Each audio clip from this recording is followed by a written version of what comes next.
Hi guys. So today we're actually going to be starting a new unit on research. And if we were in school, I probably would stick to just doing a nonfiction read aloud with you. But I thought that it would be a little bit more fun and maybe interesting if we kind of combined some fiction and nonfiction together. So I thought I would go back into my favorite series, Magic Treehouse, and we're jumping into book 11 because there's a lot of different things that we can research within this book. So, just to kind of catch you up on what's been happening in the series, Jack and Annie are still going on their adventures, but they've actually met the person who owns the treehouse, and her name is Morgan Le Fay. Um, so, they've met Morgan. She's encouraging them to become master librarians so that they can do a little bit more with some of the magic within the treehouse. And she's had them going on a couple of different missions. So in this book, they're on their third mission that involves having to solve a riddle in one of the places that they go to. So I'm going to jump right in and then just start to think about some of the things that you already know about the characters, how Jack acts, how Annie acts, because a lot of those things will really play an important part in what happens in the book and how it plays out. So this is Lines at Lunchtime. It is book number 11, like I said, and it's by Mary Pope Osborne. So the first thing that I just am going to show you is the table of contents, because I know this is something that we would typically do if we were together. So the table of contents, we know, gives you a lot of information. It's a text feature that we see in nonfiction usually, but it can also be in chapter books. But I always like it because it kind of helps you to see what might be happening. So I said, for example, in chapter 3, you can already see that something bad might be happening. We'll get to it soon. We're reading chapters 1 and 2 today. Chapter 1, Before Lunch. Jack and Annie were walking home from the grocery store. Jack's pack was heavy. It held a big jar of peanut butter and a loaf of bread. "Are you going to have a peanut butter and jelly sandwich?" said Annie, "or a peanut butter and honey sandwich?" Jack started to answer, but stopped. "Oh, man," he whispered. "What is it?" said Annie.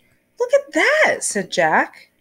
And he's thinking of that animal that he sees that is definitely not typical for, if you remember, their setting is in Pennsylvania, right? In a town called Frog Creek.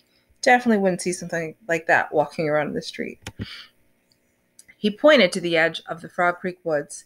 In the shadows stood a small, delicate animal. It looked like a tiny deer. "It's a sign," whispered Annie. "Remember when we saw the rabbit? He was a sign of the Wild West." The deer-like creature leaped into the woods. Jack and Annie didn't stop to think. They followed as fast as they could. Jack's heavy pack thumped against his back as he ran. Finally, they stopped and looked around. "Where did he go?" he said. Where did she go?" he said. "I don't see her," said Annie. "Oh, wow," said Annie, and she pointed up. There was the magic treehouse. It was shining in the noon sun at the top of the tallest tree in the woods. Its rope ladder swayed in the shadows below. "Where's Morgan?" said Annie. Morgan Le Fay wasn't waving at them from the window.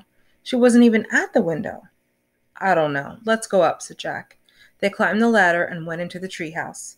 Sunlight streamed through the window. It lit a stack of books and two scrolls in the corner. The ancient scrolls held the answers to riddles Jack and Annie had solved earlier. Jack took off his heavy pack. "Did Morgan leave us a third riddle?" said Annie. "Looking for someone?" said a soft voice. Jack and Annie whirled around. "Morgan!" said Annie. Morgan Le Fay had appeared out of nowhere. She looked ancient and lovely in the bright light. "Do you still want to become master librarians?" she asked Jack and Annie.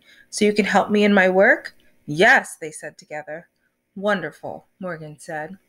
Then she reached into her robe and pulled out a scroll. "You've solved 2 riddles so far," she said. "Here is your third." She handed the scroll to Annie. "And for your research?" She pulled a book out from her robe and handed it to Jack. The book's cover said, "The Plains of Africa."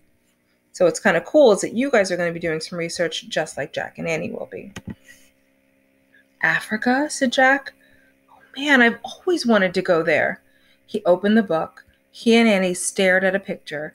It showed hordes of zebras, tall giraffes, big animals with horns, and tiny deer-like creatures. "Hey, that's the animal that led us here," said Annie. "A Thompson's gazelle, I believe," Morgan said. the lions? Said Jack. You'll find out, said Morgan. Maybe we need to plan this trip, said Jack. So if you remember, Jack is very cautious. He's a little bit more safe and wants to plan things out and make sure everything's okay. Whereas Annie is just very adventurous and kind of impulsive and just kind of wants to run and go. Morgan smiled. No, go ahead, make your wish now. Annie pointed at the picture. I wish we could go there, she said. Be careful, said Morgan. Just keep an eye out. For what? Said Jack. The lions, of course, she said. Wait, said Jack. Too late. The wind had started to blow. The treehouse had started to spin. Jack squeezed his eyes shut. The treehouse spun faster and faster, then everything was still. Absolutely still. Chapter 2 is called Jump, Beast, Jump! Bright light flooded the treehouse again. A rustling sound came from outside the window. Sorry, let me hide this so you can see that beautiful illustration. Hey there, she said. Jack looked out too. A giraffe was eating leaves off the tree. It had a sweet, goofy face. Jack peered at the world beyond the giraffe. He couldn't believe his eyes. He saw a huge grassy plain, a wide river, and tons of birds and animals, more than he had ever imagined in one place. Giraffes and zebras were on the side of the river where Jack and Annie were. Thompson's gazelles and the big horned animals were on the other side. Where are the lions? Said Jack. I don't know, said Annie. Do you think it's always this crowded? Let's find out, said Jack. He picked up the book on Africa and looked at the picture of the animals. He read aloud. Every year in late spring, thousands of zebras and gazelles and millions of wildebeests. And if you notice, anytime there is a word that might be a little tricky to pronounce, a lot of times we'll see this in nonfiction, but it will break up the word. They'll put it in parentheses and it's broken up what's called phonetically, so you don't have to read it twice. So I would, just to go back, every year in late spring, thousands of zebras and gazelles and millions of wildebeests migrate from the dry plains of Tanzania to Kenya. So notice I didn't say that twice. It just helped me to pronounce that word. What's migrate mean? Said Annie. Jack pushed his glasses into place. It means they go someplace else for part of the year, like birds going south for the winter. Oh, right, said Annie. Jack turned the page to read more. Before they are safe in Kenya, the animals must first cross the Mara River. Zebras go first, then the wildebeests. The tiny gazelles swim last. Oh, said Annie, in a sad voice. What's wrong? Said Jack. Poor beasts. She looked out the window. They seem afraid. On the far side of the river, the horned animals were standing at the edge of the steep bank of the river. They stared down nervously at the rushing water. Jump, beast, jump! Annie shouted. Don't be silly. They can't hear you, said Jack. He studied the broad plain. I wonder where the lions are, he said. I don't know, but I have to go, said Annie. Go where? Said Jack. To the river to help them, she said. Help who? Said Jack. Those wild beasts on the other side, said Annie. I have to help them migrate. Are you nuts? Said Jack. Annie handed Jack the scroll and started out of the treehouse. Wait a second, said Jack. We haven't even read Morgan's riddle yet. Annie stopped on the ladder. Read it now, she said. Jack unrolled the ancient scroll, and read aloud, I'm the color of gold, and as sweet can be, but beware of the danger that's all around me. What am I? Annie started down again. Annie! We'll look for the answer in a minute, said Annie. What are you doing? Jack called, but there was no stopping her. Jack watched as she hopped off the ladder, then she started to walk through the tall grass between the zebras and giraffes. I don't believe her, he said to himself. He quickly put the Africa book into his pack. He started down the ladder. When he stepped onto the ground, he looked around carefully. The giraffes were eating the tree leaves. The zebras were grazing in the grass. Tons of birds flapped overhead. This is okay, he thought. He had just one little question. Where are the lions? So that ends chapter 2. So now it's your turn to make a prediction. So it says, at this point, Jack and Annie have seen a lot of the animals that you would expect to see in Africa, but they haven't seen any lions. Where do you think they might be? this is where you'll type your answer. So you don't have to have too much here, maybe 1 or 2 sentences, but please just make sure if you say, where you think they might be, just explain why you think they might be there.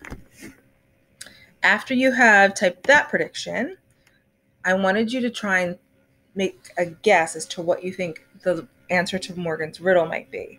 So just to remind you, the riddle is, I'm the color of gold and as sweet can be, but beware of the danger that's all around me. What am I? So you might have a guess. You might have 2 guesses or even 3. You can write as many as you think below, and we'll find out soon what the answer to that riddle is. The last thing, like I said, we're going to be doing some research. So again, the reason why I specifically chose this book was because there's so many different animals, different places, interesting places that most of you have never been. And I thought it was just a really great book to kind of inspire some further research. So just some of the animals that we've heard of so far in the book are zebras, gazelles, wildebeests, some lions, even though we haven't seen them yet. And some of the places that they mentioned were Africa, Tanzania, and Kenya. So we're going to start to think about some different things that you might want to research. But the reason why I asked you to check out Storia and Epic yesterday to make sure you had access is because when we're conducting research, we want to make sure that we have information from a lot of different sources. So your job tomorrow is just to see if you can find, let's say you decide to look up some information on gazelles. See if you can find something on Epic and on Storia and even maybe on the ARC bookshelf so that you can start thinking about what animals you want to, or what things you want to research, and if you'll have enough information to research them on. Okay? So that's it for today. I'm excited to hear your predictions and see what you think maybe the answer to the riddle might be. And then we'll find out what happens in the next 2 chapters tomorrow. Sound good? Awesome. All right, guys. Can't wait to see your work.